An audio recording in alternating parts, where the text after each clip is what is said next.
কুমিল্লা মিরসান্নি হাট থেকে সকাল সকাল 4টি বিশাল সাইজের হাইটের বলদ গরু বিক্রি হয়ে গেল। জহির মেম্বার নিয়ে যাচ্ছে হানিফ এগ্রোতে জয়নাল ভাই। আমরা দাম দরগুলো জানার চেষ্টা করব। ভাই আসসালামু আলাইকুম। ওয়ালাইকুম সালাম ভাই, কেমন আছেন? আলহামদুলিল্লাহ। ভাই সকাল সকাল গরু কিনে ফেললেন, কটার দিকে বাজার আসছেন? আসছি তো 9টার দিকে আসছি। মারা নাকি? একটু তো দুষ্টামি করতেছে মনে আচ্ছা, হচ্ছে। এখনো তো পরিচিত হয় নাই। এটার হাইট কেমন আছে ভাই? এটার হাইটটা তো মনে হয় 66 হবে, 66 হবে, 66 প্লাস হবে। মানে আমরা বলতে পারি এবার হানিফ এগ্রোতে এটাই হাইটের বলদ থাকবে নাকি? সবগুলো মোটামুটি হাইটে ভালো আছে, চারটা সবগুলো ভালো হাইটে আছে? ভালো আছে।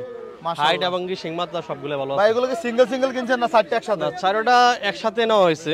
একসাথে? হ্যাঁ। কত দিয়ে নিলেন ভাই চারটা গরু? চারটা নেওয়া হয়েছে আপনার 10.50। 10,50,000। 10,50,000। আপনি যে গরুগুলো সংগ্রহ করছেন আজকে বাজার থেকে, কোন কোন দিকগুলো থেকে সংগ্রহ করছেন বলেন তো? আসলে এত সকালে আমি হাটে আসি না।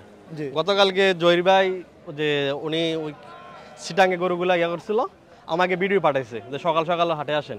তারপর আমি সকাল সকাল আসছি, আসার পরে 6টা গরু ভিডিওতে পছন্দ হয়েছিল। এখন আসা ফিল্ডে এসে দেখেছে যে না আমার 4টা হইতেছে, আচ্ছা। তো 4টা গরু নিছি। আর গরুগুলা মোটামুটি এই বছরের মধ্যে গরুগুলা বাজারের হাইটে মনে হয় সবচেয়ে বেশি। সবচেয়ে বেশি এই জন্য পছন্দ হয়েছে। এই জন্য পছন্দ হয়েছে। আর সিংমাতাগুলা ভালো, সিংমাতা ভালো। সিংমাতাগুলা ভালো। আপনি দেখবেন যে সাধারণত কিন্তু এরকম সিংহের গরু মিশানিতে আসে না, খুব কম আসে।